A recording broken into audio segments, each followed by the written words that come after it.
Welcome, everyone, to another edition of Bartle's Next Chapter Forward. I almost said my basketball show. Next Chapter Forward. We are a group of individuals that assist black men over 50 in relocating to a country of their choice. So I did some research today, guys, and I'm gonna give a little bit of time for people to come in. If this is your first time tuning in, I'm Stephen Bardo. I played professional basketball for 10 years. Pardon me. I went into the sports college basketball and NBA broadcasting booth for 25 years. I worked for every network that you can think of: ABC, CBS, NBC, Fox Sports, Big Ten Network, ESPN, any network that was Westwood One Radio, any network that was covering college basketball or NBA, I've worked with them over my 25-year career, and I had a damn good one. But I left it all behind and moved to Mexico because of a racial incident that was the tip of the iceberg. I just couldn't take it anymore, so I made a move. And now I'm in paradise. I live in Playa del Carmen, Mexico. So, all right, I give you enough time. I think I want to share some things with you guys about this whole Colombia thing that I'm traveling to next week, and it's been an eye opener for me based on the hatred that people seem to have for Cali, Colombia in particular. Like I've seen, Medellin is changing rapidly because they're trying to curb the pay-for-play industry there. And so they've actually sent brothers back who are trying to go to Medellin. There's a new president in Colombia. I think he's for lack of a better description, I think he's more conservative leaning. And so some of the policies that Colombia has instituted over the years, I think will be challenged or changed. And so I want to talk a little bit about that as well. But let me go ahead and get started here and show you what we're going to talk about today. Now, my Cali video flatlined, but this is the shift that fixes it, okay? Now, due to the research, I've come across some very interesting information, okay? And so a lot of this YouTube growth, a lot of this growth in growing Next Chapter Forward, you've got to utilize certain tools, and one of them is vidIQ. Okay, let me share my screen so I can show you guys what I'm talking about here. And let's make sure you got, can you put in the comments whether you can see this clearly or not? All right. Okay, let me make sure. Can you guys see this clearly? Is this coming up for you okay? Or maybe I should put it in. Yeah, there we go. Make it bigger. Okay. So, is Cali, Colombia actually that dangerous? This was the title of the last of my long form video on Monday. All right. It's got like 129 views, 64 views per day. Defensive question, 0 search, no open doors. Okay, you guys see this number right here. My best performer, 3.4 times higher views. Now, hang with me. I'm getting there. It's gonna pertain to all of you. All right. These are some of the things that have done very well here. My last few things, right? Rules changed. Direct command. Be careful who you listen to. Make a decision. Direct command. Stop being lazy and learn. Direct command. Colombia booming 2026. That was the one where I compared when I said Portugal is saturated, Colombia is booming. The shift is Portugal over. The shift, okay? So these are patterns, guys, that I want to share with you today. Wait a minute. Ooh, okay. Just having some technical difficulties there. This is the shift that I wanted to share with you guys today, okay? Because it's important that you guys understand this. All right. So Let me take a deep breath. All right. So I gave you the statistics, right? But what I found was that 73% of you, 73% of my views are due to subscribers. Okay. Now, whenever you're growing a business, you want to expand. You want other people to see that may be interested in what you have to offer. You guys overwhelmingly are the majority of the views that I get on my videos. And for that, I am so grateful. Okay. And what it's taught me is that I can't come with a question like, is it dangerous? That's not what you guys are up at 2 a.m. looking at. You're not looking if a place is dangerous. You're looking at a place to go. You're looking for a place that has a certain cost of living, a certain lifestyle. You're looking at places that might have easier visas or healthcare that fits your needs. You're not asking. You may be asking in your overall research, a small percentage of it, is this place dangerous? But for the most part, that's not the type of content that people are searching for when they're considering relocating. So guys, I'm a hooper. I'm a basketball player, and ball is life. Basketball is the sport that closest resembles real life, in my opinion. And so the very same things that made me an excellent basketball player, one of the best in the world, one of only 5,000 people to ever, I need to have more of a give and take like we're going to do today. More so than me giving you stuff, we're going to have more of a give and take today. Okay, I've got an outline. I'm going to say some things, but I'm really looking forward to getting your feedback because I need to give you guys and ladies what you're searching for. Okay, now I can use vidIQ, I can use these different language learning models, but the real goal is what you guys are looking for. What are you searching for? Okay, so in one of the past videos of Colombia, I asked people, what would you like to see? What would you like for me to bring? Some people said they want to see me dancing. Now, I thought that was interesting. So I'm going to go ahead and see if I can find a salsa class or salsa experience because I'm going to be going during the Patrino Alvarez Festival. This is the largest Afro-Latin festival in Latin America. So I'm sure I have the opportunity to do some salsa, right? I know the basics. I'm okay there. But salsa in Cali, Colombia, where it was founded, that's a whole different ball game. These folks got some sauce in their dancing. So I may look a little bit a fish out of water, but that's okay because I learn quick, okay? Another person suggested that I find an expat, a Black American expat that's down there. I've contacted a couple of them.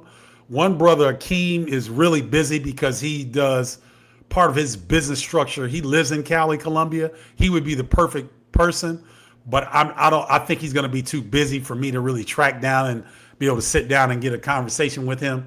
But I'm going to find some people for you. I'm going to find at least one person for you to get a on the ground perspective of what it's like to be in Cali, Colombia, what it's like to intermingle with the local culture, what the food is like. What is a day where they go on an excursion? Where do they leave Cali and go to certain places on fun excursions? What does that look like? Okay. I'm asking you, put in the comments what you want to see from this trip. What do you want me to get out of this Colombia trip that will satisfy a question that you have? Put in the comments what you're thinking about here as I bring this up, and we'll keep it moving. Okay. So I went and looked at the numbers, and almost 75% of you guys, y'all are locked in. You're going to watch no matter what. And I love y'all for that. Thank you. But the algorithm, it didn't push the Cali video. And I just showed you an example because the title asks a skeptical question. It's not giving you a door, right? And so I checked the search data, and there's zero demand for is Cali dangerous, right? You don't search for something that you're already afraid of. You search for the door. Okay. So I've got to sit back and think about you guys at 2 in the morning, because some of you do this. Some of you are up late at night because you're anxious for whatever reason. There's a million reasons to be anxious living in the United States right now. Just pick one. But some of you are up late at night, maybe, hopefully not 2 a.m., but maybe midnight, 1 a.m., and your mind's racing. You can't sleep. I need to be more cognizant of providing you with doors to go through, to walk through, to look into information that will answer your questions. You guys tracking what I'm on right now? Okay. All right. So now that I flipped the question, why is Cali getting crowded in 2026? Okay. Every hotspot has a wave. Playa del Carmen had a wave. Had is a key word in that phrase. It's still dope. Black Americans, this is the first stop I think you should come. It's Playa del Carmen, Mexico. That's my opinion. I think it's one of the easiest places to relocate to, but I digress. Let me get back to this. Okay. So whenever you find a place, and I think Cali, Colombia is probably one of these places that is not overblown. There's not a ton of youth Instagram models going there and doing their stuff. You're not seeing Cali, Colombia in a bunch of YouTube videos and Instagram. But what happens, guys, when there is a place like this, and I'm giving more exposure to Cali, Colombia, so it will affect the amount of people who are looking to come to Cali, Colombia. That's just a fact. YouTube creators are the new news sources. If you're still watching the news in the United States, stop doing it. Stop doing it. The news, the police department, the government, the health. Y'all saw Dr. Fauci and all these people that thought I was crazy talking about the jab. I don't look so crazy now, do I? But I digress. Okay. So when you find a place like this, ladies and gentlemen, you got to remember that the window is going to close at some point. You may have 5 years. Okay. But when a city gets discovered for what it really is, the affordability chapter will end quickly. Because, guys, I've been cautious about bringing geopolitics into our discussions, but they affect our discussions. We're talking about relocating different countries. Geopolitics affects all of this, right? So I'm going to be real with y'all. I'm going to be authentic. I'm going to be real. I'm really concerned, not frightened, concerned for you all, the people in Next Chapter Forward, and my loved ones and my friends and my circle back in the United States. Because 2027 is going to be bad, guys. It's not going to be good. There's not a resolution in sight in the conflict in the Middle East. Iran holds the cards whether we want to believe it or not. And Pampers, despite the intel that was given to him by the people who were put in position to be experts in this field, they warned him, do not go at Iran. Don't attack Iran. And from the travel, okay? These things are shifting quickly. This is not fear mongering. This is what I'm seeing. Okay? So if you spot a place like Cali that checks the boxes in what you're looking for, get more aggressive with it. A lot of you guys think, oh, I'll do it in 2 years. I'll do it in 3 years. Okay. And I'm not the type of dude that I'm going to come back and be like, I told you so. No, I'm not going to do that because it's not going to be pleasant. Living in the United States in 2027 it's not pleasant now. It's going to be worse This is going to be it's going to be a rough winter. Okay? I cannot stress that enough. So if you find a place like Cali that checks your boxes, move on it quicker, because the affordability chapter ends fast, guys. Prices are going to rise all over the world. And the place that you may have zeroed in on is nice right now, but in 6 months it could change very quickly. Colombia is changing quickly because they've got a new president. They got a president, as I said earlier in this live, they've got a president that's leaning a little bit, leaning right, leaning more conservative. Okay? So there's a shift that's happening all over the world.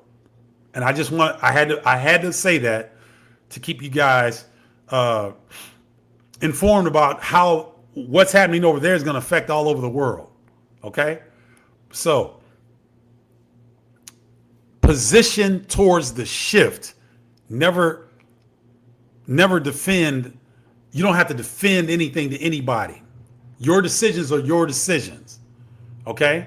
So you don't have to defend your mindset and what you're thinking and the places that you're looking. Okay? All right. All right, here we go. So, let me check.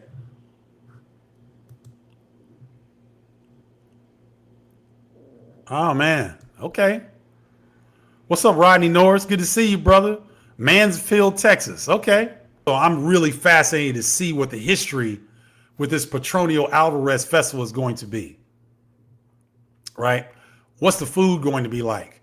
What's the history of the dances and the fact that a lot of the black people, the African people that live in Cali, Colombia, started coming from the Pacific coast, the Buenaventura region.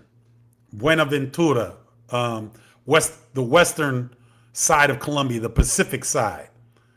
They started to migrate east into Cali in the late 70s. Was it 70s? Yes, in the late 70s. Okay?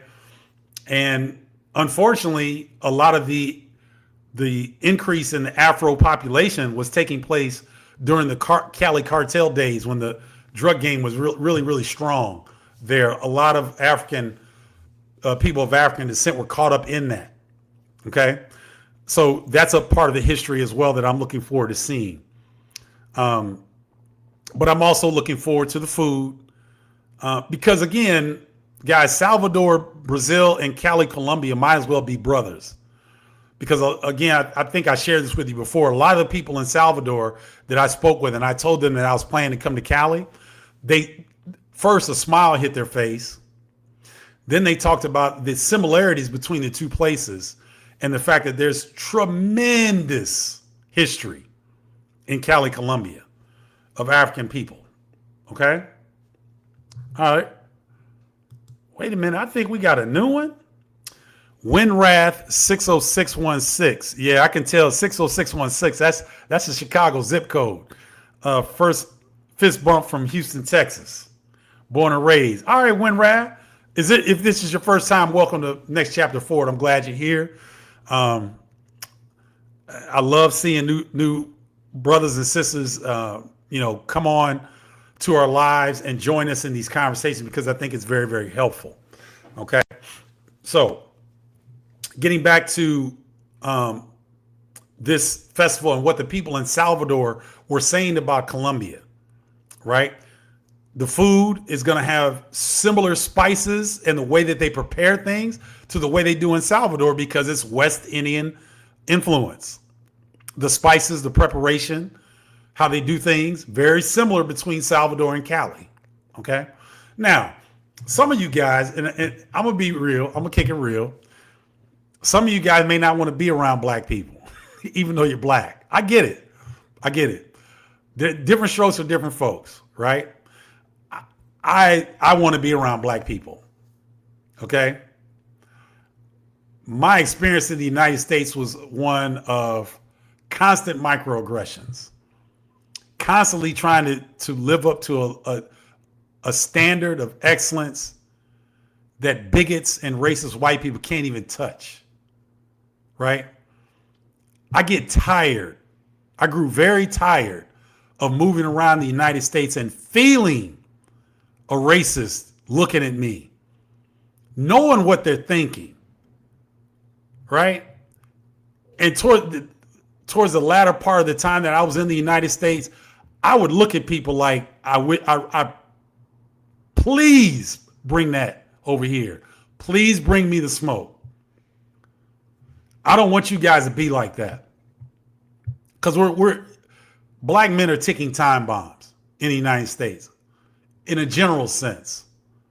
Now, some of us have figured out our routines, that we've got to exercise, we've got to meditate, we've got to watch our alcohol intake. If we smoke 7 cigars a week, maybe we need to cut down to 5, right? Because the mental armor that you need to have as a black man in the United States is unlike anything around in the rest of the world. I guarantee you. Now, wait a minute. Unless you go to another European country, you'll get similar treatment. But what I'm telling you is, you won't go to another country in the world where you put this 50-pound vest on. And a lot of you don't even know that you have it on because you haven't traveled outside of the country extensively. Now, you might have gone somewhere for a week. That doesn't count because you need at least 10 days to understand the shield that's on your back in the United States. You don't even know it's there unless you've been 10 days outside the United States. You think you know, but you really don't know.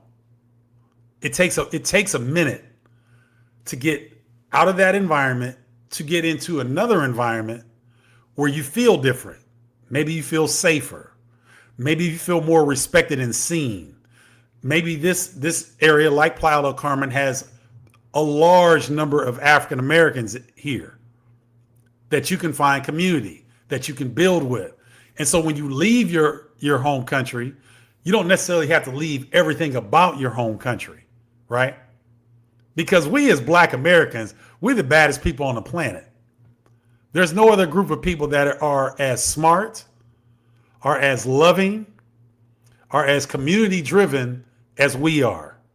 Guys, remember, our parents kicked the government's behind. Let me say that again. Our parents kicked the U.S. government's behind and made it good for everybody that's non-white in the United States. The Asians, the Latinos, the Arabs, the Africans, the continental Africans, the Caribbeans, who I'm about to cut up here in a second, Black Caribbeans, all those people, Black Canadians, all those people benefited from our parents and the work that they did against the U.S. government. Okay? Let's keep this in mind, Black American ladies and gentlemen, as we move through our days. We are creme de la creme. There is no group of people that's greater than us. No group of people that has to deal in the belly of the beast. Okay?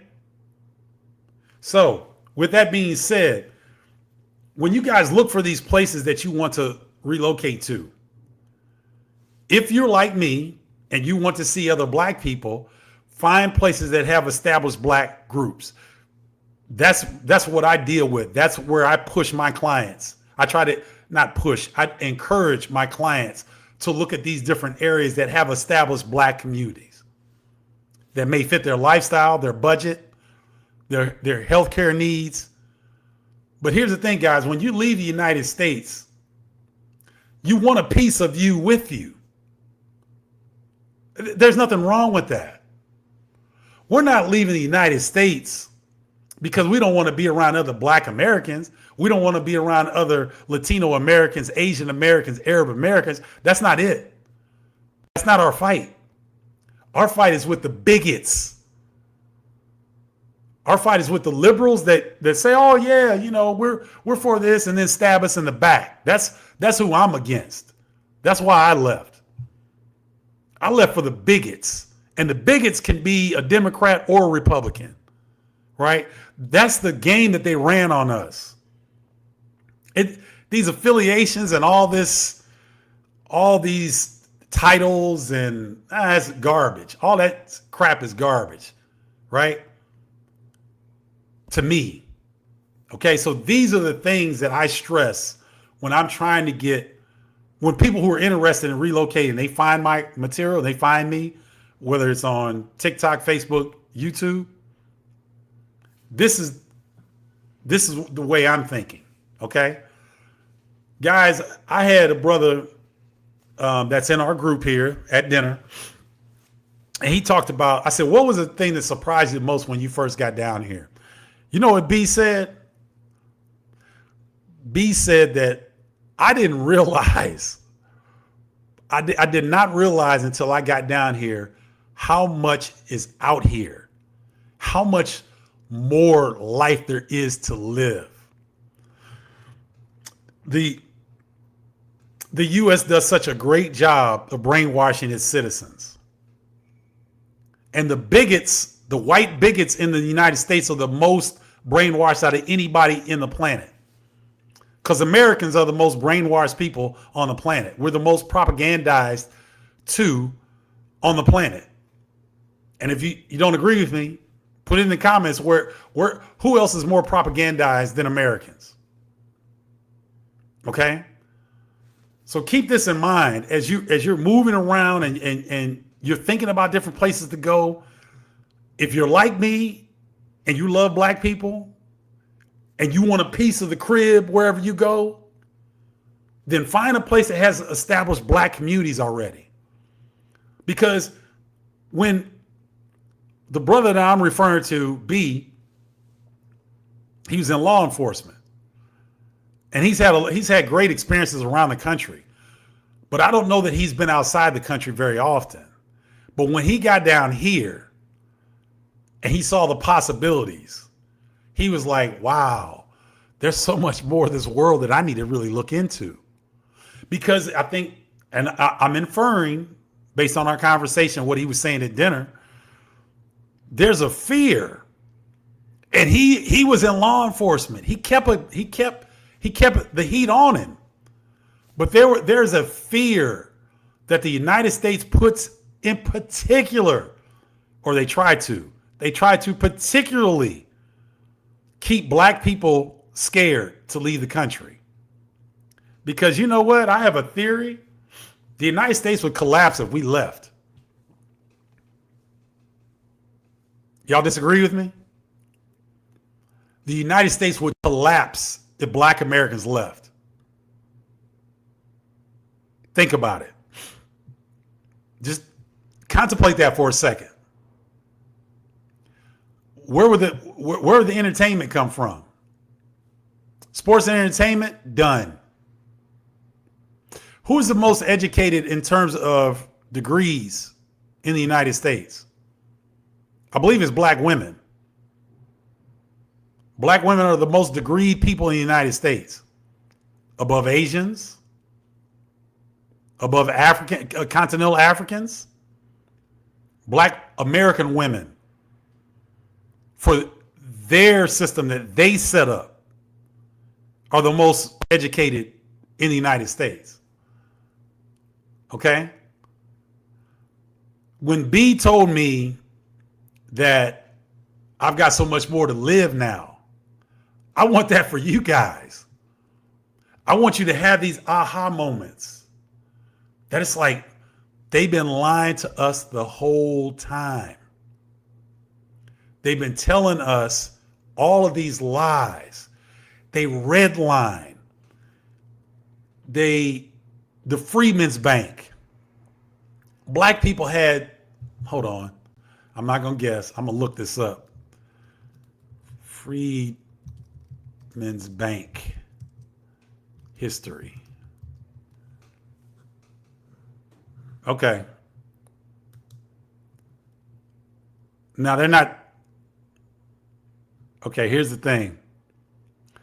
There was a Freedmen's Bank was chartered by Congress March 3rd, 1865. What is 1865, guys? What's that date? You remember that date? To help newly emancipated African Americans build financial stability, growing to 37 branches before it collapsed in 1874. Okay, due to poor management and risky investments. All right, let's keep looking at this. It attracted 100,000 individual and institutional depositors holding millions in savings used to buy land, homes, and livestock. The collapse hit hard by the panic of 1873. That's BS. Risky real estate loans and internal corruption by white trustees, forcing the bank to close. Over 60,000 depositors lost nearly $3 million, dealing a severe blow to early black wealth building in America. Okay, now, keep that in mind, right? We're talking about the Freedmen's Bank.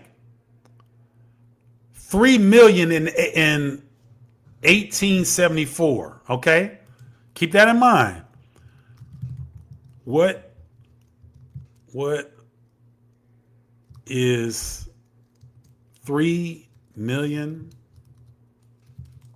If I can type. In 1874 worth today?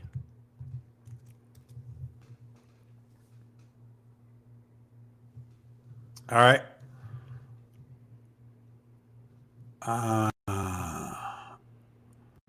Okay, I'm getting some different figures here. Let's see. Oh, it'd be 87. Oh my gosh. Am I reading that right? Be $87,882,105 today. Okay. Now, with that being said, the Color of Money, Kevin Crawford, you own it, brother. This book is depressing. This book is depressing. This was written by an Indian woman. My brother turned me onto this. I could only read the first 3 chapters. I couldn't even get through it. I got it. I need to get through it, but it's depressing. Everything is set up against us in the United States. Every single thing. Anytime the government steps to us with anything is not for our benefit. Okay? Dude. So $88 million is gone due to the incompetency of white trustees or probably embezzling a lot of the money, right? And what happens at the Freedmen's Bank affects us to this day, black people. I'm telling you, it affects us to this day, right? Now, think about this in the context of that's 1874. And that happened. And we still had the Reconstruction era where black people had more wealth than any time in this history of this country. 50 years after slavery. We had more wealth then than we do now, per capita collectively. We had Black Wall Street in Tulsa. We had 103 cities and towns around the United States that were black cities and towns. That in the summers of, 1807 and 1907 and 1908, the race riots kicked off and the Tulsa Massacre took place in East St. Louis, Detroit, Compton, California, Oregon, Raleigh, North Carolina, Rosewood, Florida. I could go on and on. Okay. So I just want to, I think I need to give you guys a little bit of history every time we go live, because I got to put you in the mindset that all of these things that have been done to us, right? All of these things that have been done to us. That's it right there, Kevin. If you ever wonder why black folks didn't want to put their money in the bank and keep it on the mattress, this in large part explains why. This goes back to the Freedmen's Bank all the way up until now. That book is, I'm telling you, it's a great book, but it's hard to read. Okay? Salute, Jermaine. Good to see you.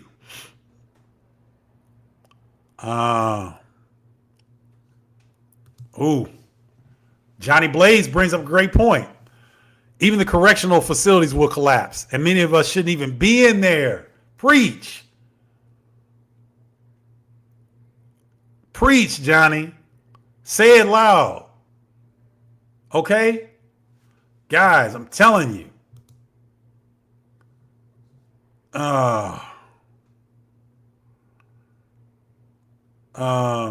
I need to look this up here. What is Greer Barnes? Is Greer Barnes on YouTube, Kevin? I need to write that down. Write myself a note. It's in the comments. I'll be able to come back and look at it. Kevin, let me know if he's on YouTube. Oh, okay. Terrebonne, Canada? Is that Quebec? Okay. Let me get back here. I'm catching up to the comments, guys. Yeah, Matt Chappelle and Ash Cat are my go-to pod news. Okay, thank you very much for your service, sacrifice. Hey, William, I appreciate you, brother. William is a free agent. He's been down with me since day one. We down we down like 4 flat tires. Yeah, I was afraid of that.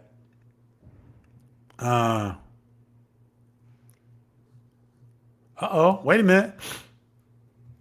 I remember you saying in an earlier live that you had very little interest in Bogota, Colombia. Since I lived in Houston, I graduated in 1985, and I'm looking at cooler. Okay, then here's the spot. Here's the spot you want to check out. Bogota would be good, but if you have altitude sickness, Bogota is not the move, because I believe Bogota is 8,000 feet above sea level, which would make it 1.5 times higher than Denver, I believe, for reference point. Denver being one of the higher places in the continental, I should say, United States, for a major city. Bogota is 1.5 times higher in altitude, I believe, than Denver. I think, well, I'm not going to think. I'm going to look it up. But last time I checked, I believe Bogota was 8. How high is Bogota above sea level? 8,660 feet above sea level in the Andes Mountains, and ranks as one of the highest capital cities in the world. So if you want cooler weather, Bogota is your place. But I would tell you, if you really want spring weather year round, go to Medellin. Medellin is beautiful. Oh my gosh. Medellin is unbelievably beautiful. All right. I think I got through most of them. Let's keep it moving. Okay, you're in Quebec. All right, good. So, black people, where do you want to go? Right? Where do you want to be? And when you think about these places, stay true to who you are. Keep this history in mind. Keep this in the back of your mind when you're making these decisions, when you're looking at different places to go, right? It could be Colombia, somewhere in Colombia. It could be Brazil, Panama, Belize, Costa Rica, Ghana, South Africa, Thailand, right? Malaysia, Portugal, all these different places you could go.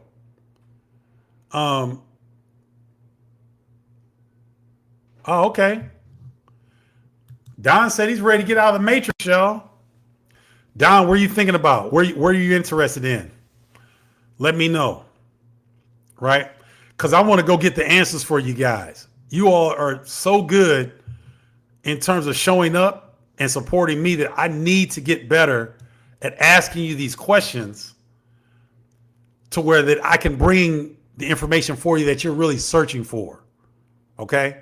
I got no ego in this. I'm building this business to help the people that look like me, because I know I wasn't the only brother that was walking around as a powder keg in the United States. The hundreds of microaggressions. I had, oh man, probably 25 to 30 overt racist encounters in my years in the United States. And I was fed up with it. Tired of it. I'm 6'6", right at 200, 205 pounds. I work out every day. I could throw a cat. I can hold my own, right? I'm not a licensed boxer, but I can hold my own. And I'm crazy enough that I don't really, if I get to a certain point, I'm going in, right? That's not healthy for anybody. That's not healthy for me. That's not healthy for my family. And if any of you all are feeling like that, let's talk. Because even if you don't want to relocate, I still want to be here for you I want to help you release some of that pressure, if that makes sense. If you're not ready, and I'm offering this to the people that follow me, support me, that are in Next Chapter Forward. If you're not ready to relocate, but you need to talk to another brother about getting some of the steam off your head, please reach out to me. That's something that I really want to do for all of us, because I'm quite knowledgeable about what's going on. Excuse me for a second.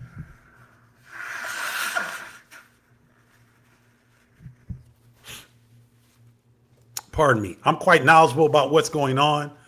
I'm very knowledgeable about our history in the United States.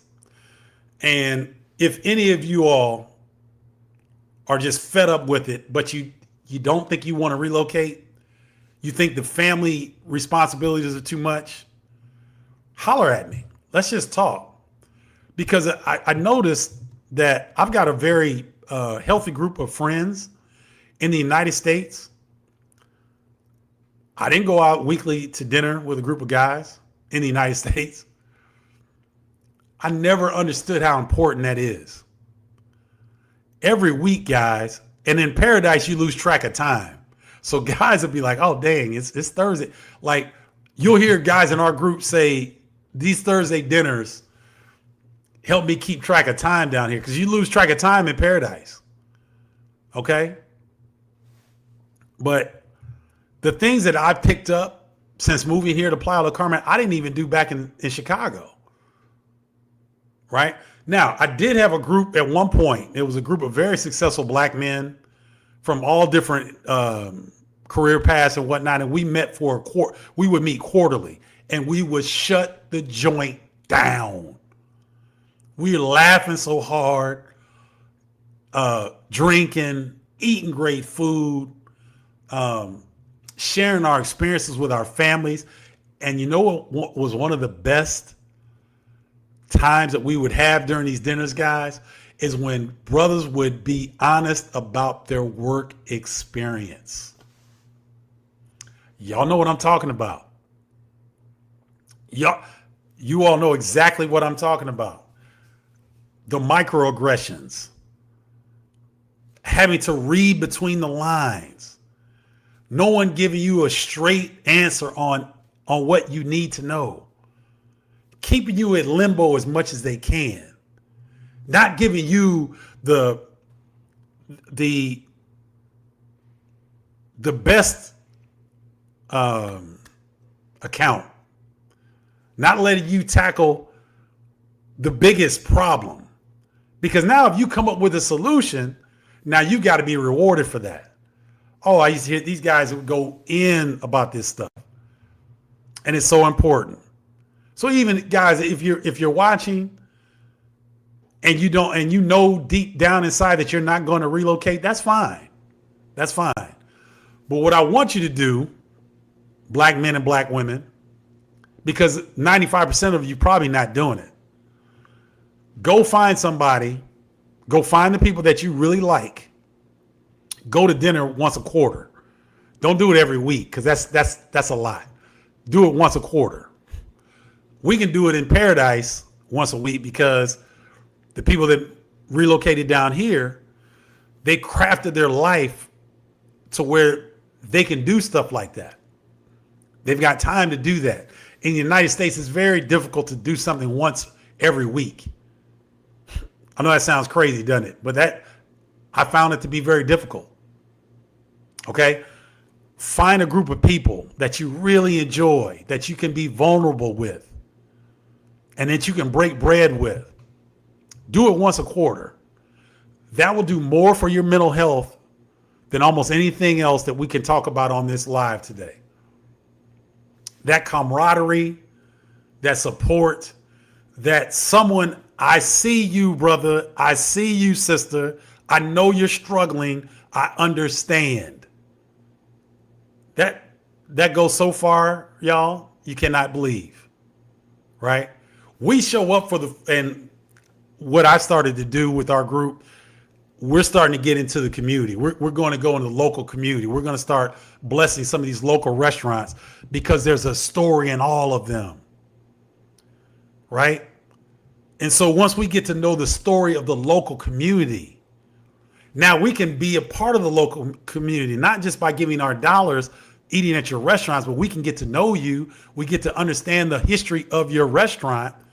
We start talking to you and figure out, well, man, maybe there's something y'all can help us with, or maybe there's something that you can tap into, right? This rugged individualism, that's garbage. Black people are not individual people. We're a communal people. Stop following the nonsense that these bigot and racist people have for us. It doesn't apply to us. We are rugged because, I'm about to get hot. We are rugged because we have to be, right? We're rugged because we're forced to be rugged, but we're not individualistic. That's where we're going wrong. Okay? We need to get back to being communal. We need to get back to looking out for one another. This individualistic stuff is not doing anything good for us. We're communal people. Let's get back to that. Let me see what we got here. Hold on. Let's see.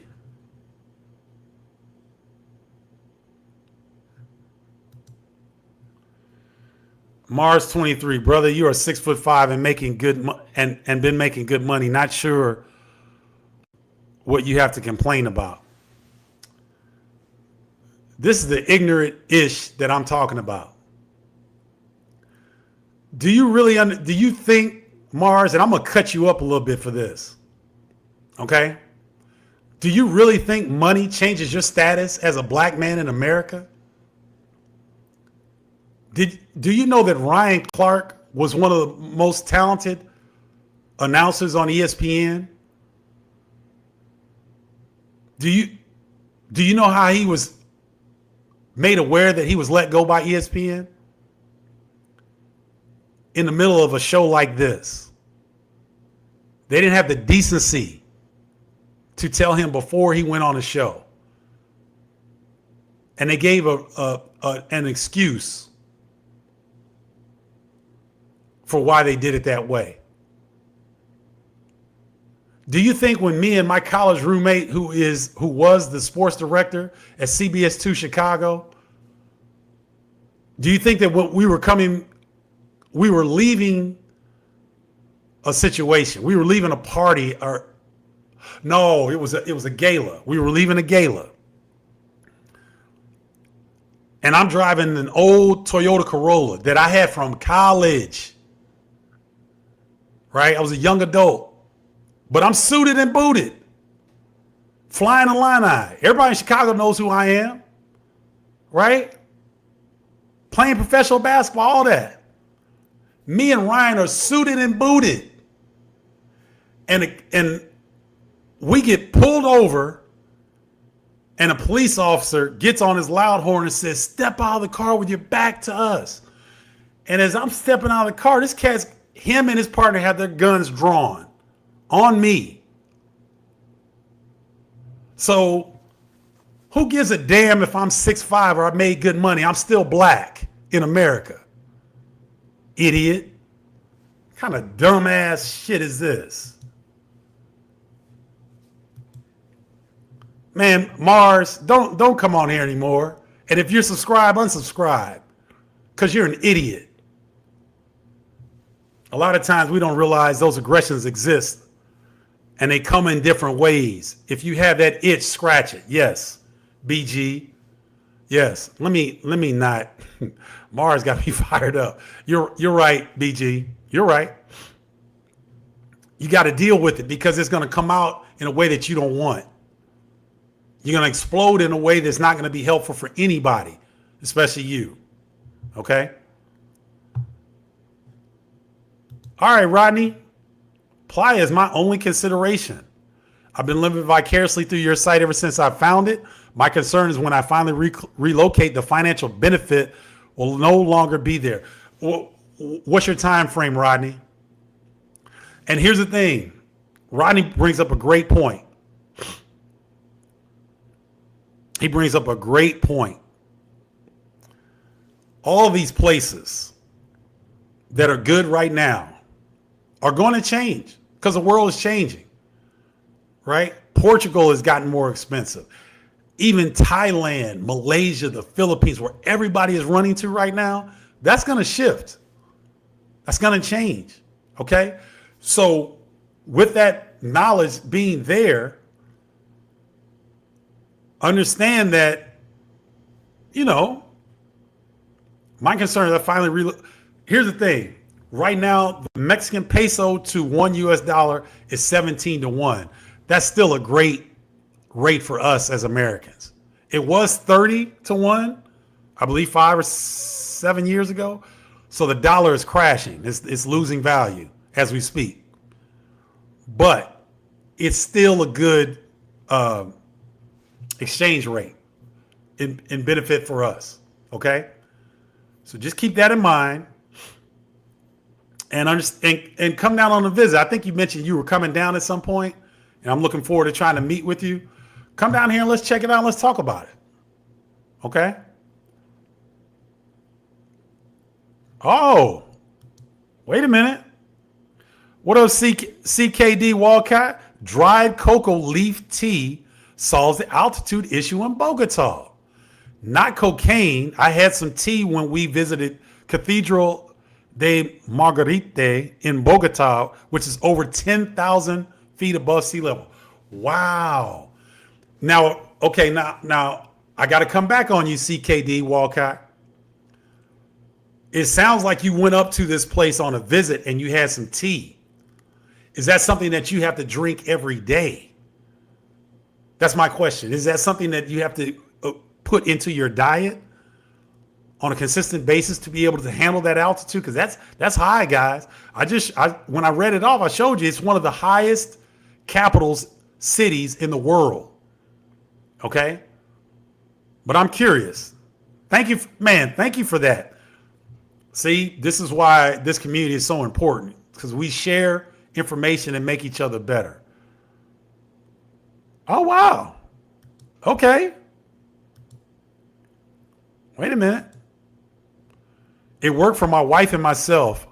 Mate de Colombia. Okay. Good stuff. Oh, no doubt. No doubt. That's why I came down here. I needed to reset my nervous system.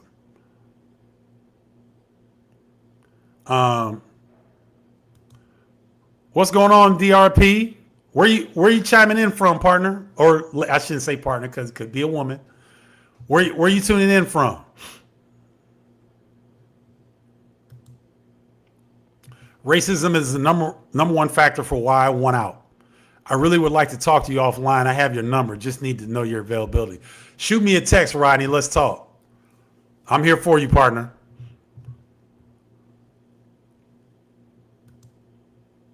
No matter how tall, rich, good looking you are as a brother, it didn't make you immune to bullshit.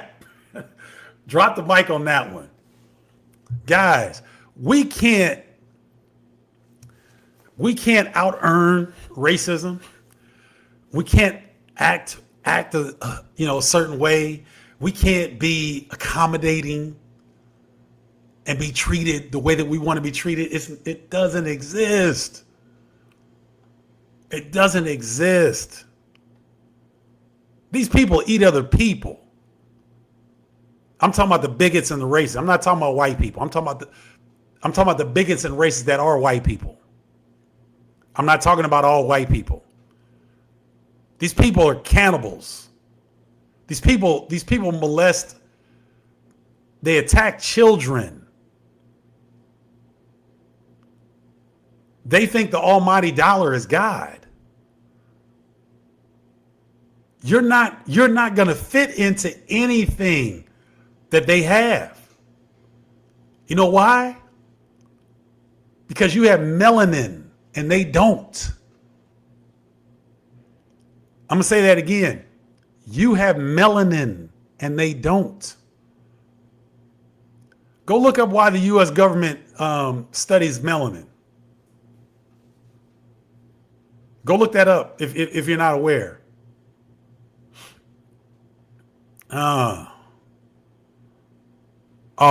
DRP.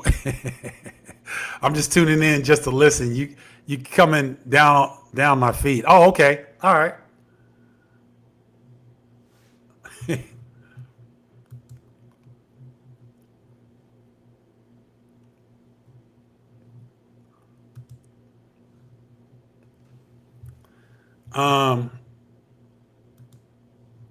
Okay, let me ask you this, Mars. I'm explaining our reality, and you're non-black. So, how should I share my information with the people that look like me? Are you one of those racist bigots? I hope you are. Right? Because you all are professional projectors. You project your own BS onto everyone else and then try to flip it. Let me give you an example. They try to call black people lazy that were on welfare. Call black people lazy, and we built the country. And there are far more white people on welfare than black people, but we're lazy. Okay? So victimhood. So the money of what the color of wealth, the book that let me pull it up. Brother Kevin shared with us. Right? That's a lie. That's victimhood. You probably even haven't read a book lately. That would be my guess for your comments. Or you're a bot. And if so, that's fine.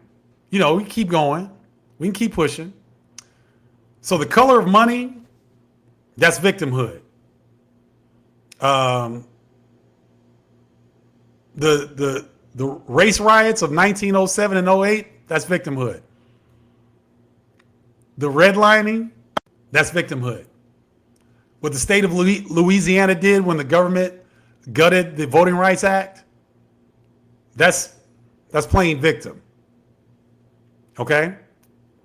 So you're the expert. How should I bring this information to my people? Since you're so wise and you're so non-black, because I don't know that you're white, but I know you're not black, right? And I should have known that, but it's good to get after you. It's good to get after you because this will let other bigots know what they got coming if they come here, right? But I noticed that you haven't said anything, and I'm speaking directly to you, but you haven't commented anything else. DRP, don't get upset. Let me go high. You keep your cool, because whatever. Let's stay black, y'all. Let's stay black. But please reach out to me if you do want to relocate. I've got all the resources. I've got the things for you. I can help. I can walk you through this process. If you just need to talk to another brother that understands some of the difficulties that you're going through being black in America, hit me up. Let's talk. Okay? Because that's really the bigger issue. It's not whether we can get out of the country or not. We have the ability to relocate if we really want to. But relocation isn't easy, guys. And I'm gonna be honest with you. It's not easy. There were days when it was tough. I second guessed my decision.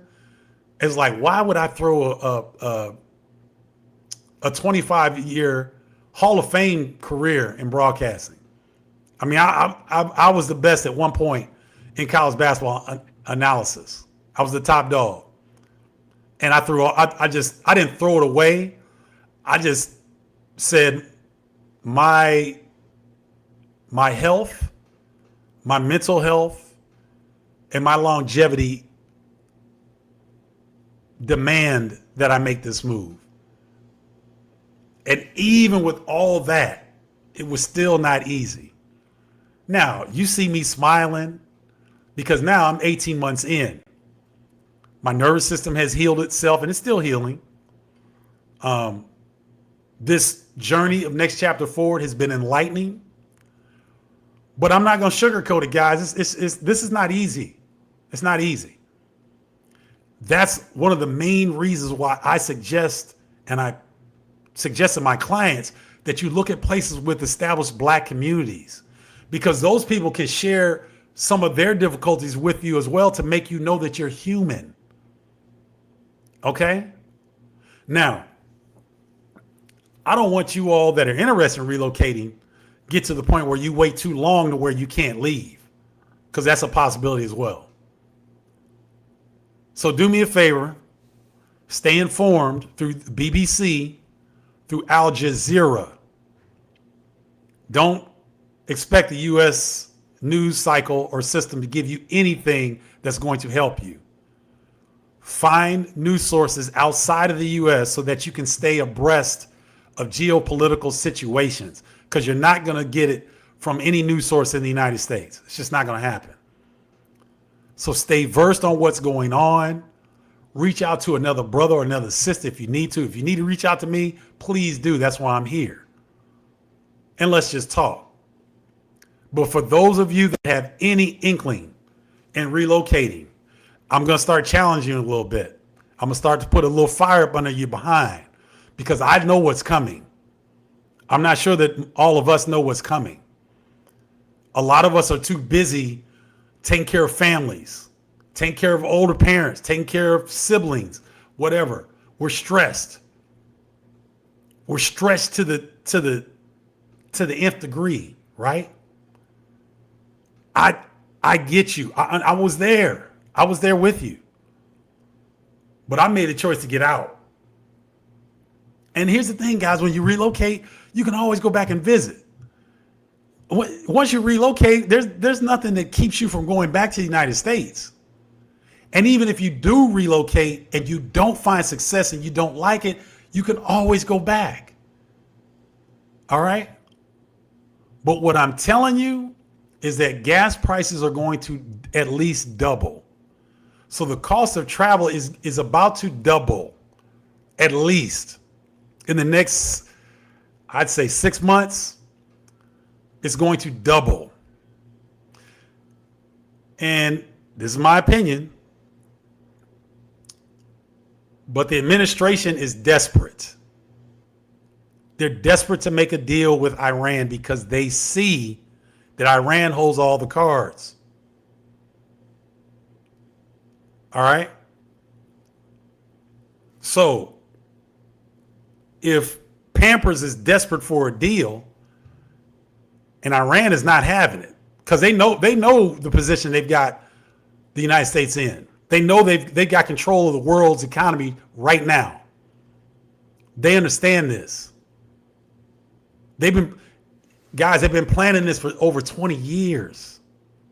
And the hubris of these bigots to think that, I can, the military generals that we put in position that are giving me this information don't know what they're talking about. We're going to do it anyway. In my opinion, the only reason we're sitting here looking at this is because of them EpiPens,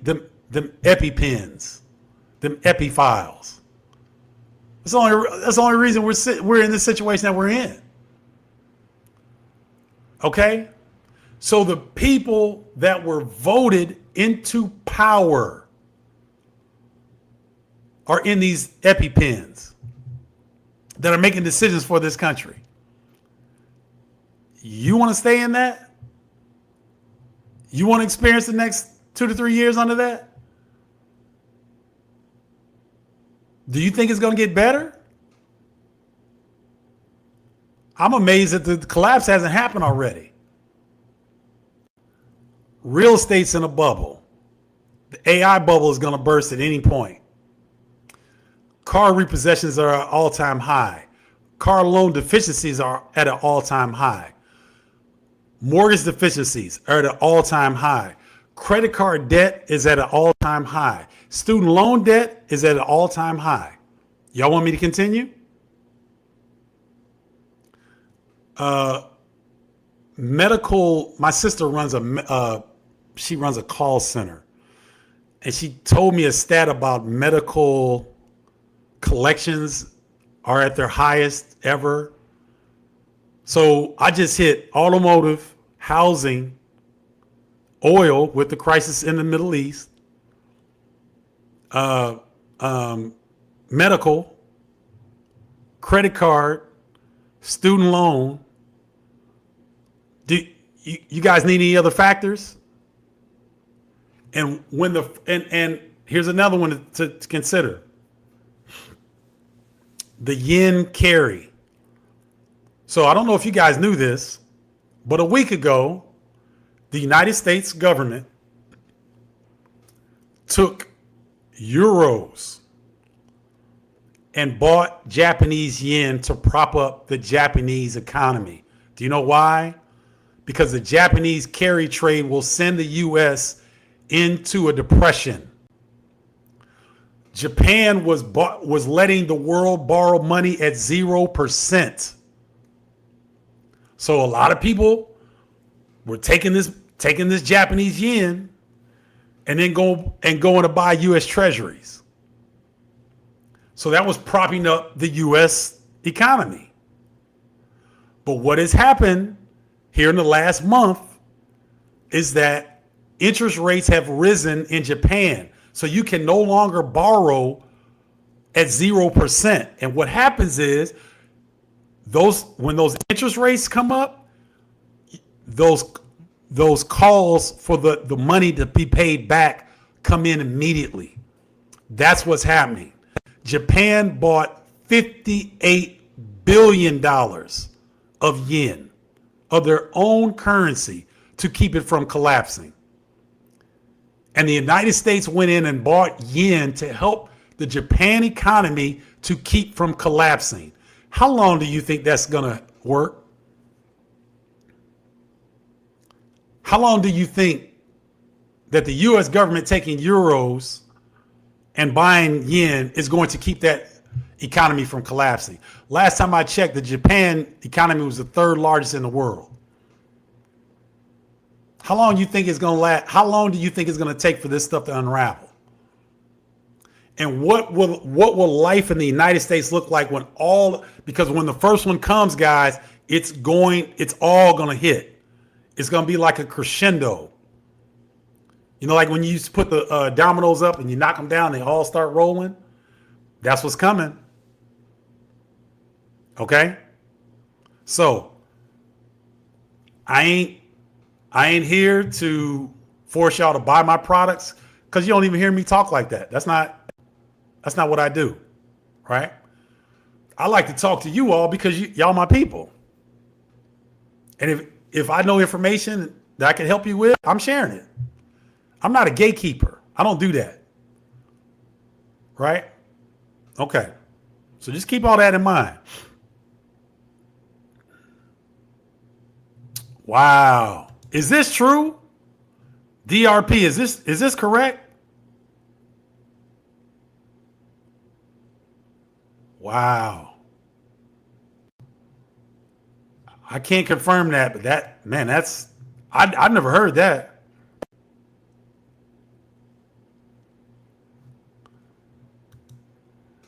One time visit to that place. The local guide informed us that they drink it on a regular basis. Okay. I assume that since they grew up locally, that the altitude didn't affect them as much as it did us. Good point. Okay. Oh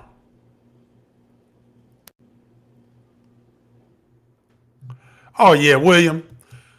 And I'm learning, William, because I'm a hothead by nature. I'm a hothead. I'm a recovering angry person. Seriously, I'm a hothead. So this is a learning. This is a lesson for me. It could be a bot. It could be a racist. Whatever. I need to get better at handling those situations instead of getting hot like I did, because that doesn't help anybody. Doesn't help anybody. But thank you, William. I appreciate you, brother. So guys, that'll do it for today. I know I went on a couple different tangents and whatnot, but I like to share this information with you because I want all of us to be aware. You notice, for those of you that are tuning in for the first time, or if you're going to watch this on a replay, notice how the gentleman and the people in the community chime in with information. See how important this is? So as we grow next chapter forward, let's keep in mind that we don't want to grow fast. We want to grow with the right people. We want a worldwide community of Black American people who love other Black people. Right? We want to establish these different places to where that we've got next chapter forward members on the ground in these different countries, so that when let's see, who was talking about Bogota? When CKD Walcott was talking about Bogota, we've got a brother or sister that's in Bogota or that's near Bogota that he can go and visit and meet with and have his questions answered, not from me, but from someone that's there, that's in the community. Because if CD Walcott gets educated and he feels better about his journey, whatever that looks like, then we'll ask CD Walcott to do the same for the next brother or sister that's coming behind them. That's our history, ladies and gentlemen. That's what we're about. That's how we became the best people on the planet.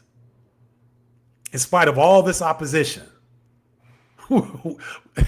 Guys, despite all this opposition, we are here thriving. We're not just surviving. Some of us are just surviving. But we're thriving in the belly of the beast. I challenge anybody to show me a group of Black people that has been put in a country that has been the object of so much legislation, redlining, policing, lack of access to fresh food in our communities. Let that sit for a second. Why are there no Black grocery stores in the United States? See, the book, The Color of Money, details the history of money and why Black people, why they legislate us out of opportunities. There needs to be a book talking about why are there no Black grocery stores? They don't want us to have access to fresh food in our communities, guys. I don't want to be in a country like that.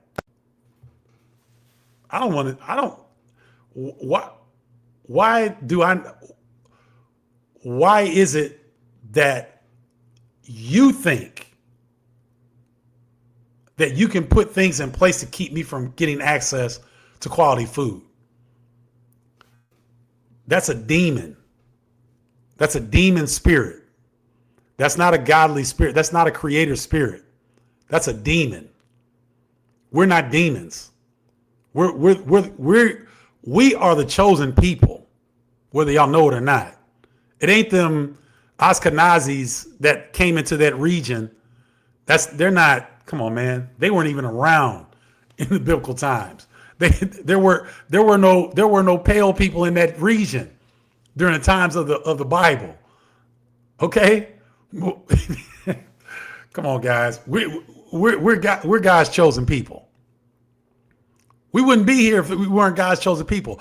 All the stuff that they've done to us in this country in the last 250 years, we wouldn't be here. Right? I wouldn't be able to reach the top of the broadcast industry. I wouldn't be able to reach the NBA if we weren't exceptional as a people. I'm one example of 50 million of God's people. Okay? So when you go back out and you leave this live and you go back out into the world and you're in the United States, keep that. Along with that 50-pound vest that you got to wear, put that 5-piece on top of that 50-piece. It'll make that 50-piece a little bit lighter, right? Because here's what I've learned. I'm going to leave y'all with this, and this is powerful. In the United States, I was always the thermometer. I was always reacting. Oh, I can feel what they're talking. I can feel them. I can feel the negative energy coming. And then I'm going to get upset. Or someone's going to talk stuff on me and I'm going to get upset. No, what I've learned by relocating here to Playa del Carmen, ladies and gentlemen, I'm the thermometer. I set the temperature. Everything else adjusts around me. That's what I want for you all. Stop moving like a thermometer. Start setting the temperature in your environment. Make people adjust to you. When you see a bigot like Mars, this is what I'm talking about, William. This is the training that I'm getting. I should have identified Mars and been like, oh, okay. You're invading our space. This is our space. This is not your space. Okay, so I'm new at this. I'm new at being the thermometer or the thermostat. But we set the temperature in our environments moving forward. This is going to be a motto of Next Chapter Forward. We are thermometers. We're thermostats. We're not thermometers. We're setting the tone wherever we step. And if there's a group of Next Chapter Forward members that step foot in Cali, Colombia, guess what? We're setting the thermostat in Cali, Colombia. Because people are going to adjust to us. Because we're the chosen people. We're the creator's people. Trust and believe when I'm telling you this. And when you start to see this and you start to embody it, you will walk around and start to see what I'm talking about. You'll notice people start to change around you because you're changing. You're not responding to the BS anymore. You look at them and smile when normally you might curse at them or frown. Or get angry like I did at Mars. We're not doing that no more. We're going to be we're thermostats. We're setting the temperature in every environment we walk into from here on out. Your job, in your house with your spouse or your kids, you tell them this is a new day. I'm setting the thermostat. I'm not responding to nonsense. I'm not responding to bigots and racists. I'm setting the thermostat. And here's what that looks like.